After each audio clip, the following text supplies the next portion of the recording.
Ang mabuting balita mula sa langit sa araw na ito. Ang tao ay nabubuhay hindi lamang sa tinapay, kundi sa salitang mahal mula sa bibig na banal ng Ama nating may kapal. Ang mabuting balita ng Panginoon ayon kay San Mateo. Pinupuri ka namin, Panginoong Hesukristo. Noong panahong iyon, sinabi ni Jesus sa kanyang mga alagad, "Sa pananalangin ninyo'y huwag kayong gagamit ng napakaraming salita gaya ng ginagawa ng mga hintil. Ang akala nila'y pakikinggan sila ng Diyos dahil sa dami ng kanilang salita.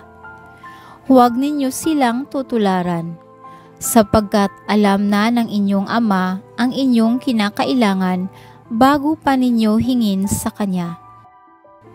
Ganito kayo mananalangin: Ama naming nasa langit, sambahin nawa ang pangalan mo. Ikaw nawa ang maghari sa amin.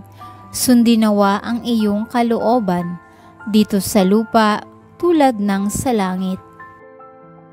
Bigyan mo kami ng pagkaing kailangan namin sa araw na ito. At patawarin mo kami sa aming mga kasalanan, tulad ng aming pagpapatawad sa mga nagkakasala sa amin.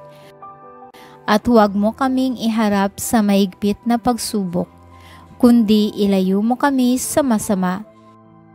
Sapagkat iyo ang kaharian at ang kapangyarihan at ang kapurihan magpakailanman. Amen.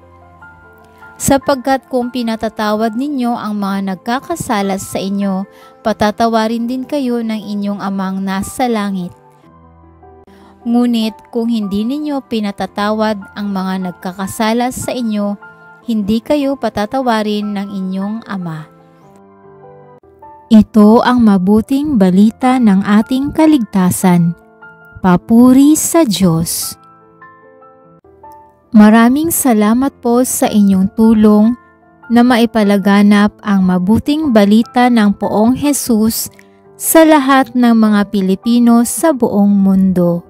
Pagpalain nawa tayong lahat.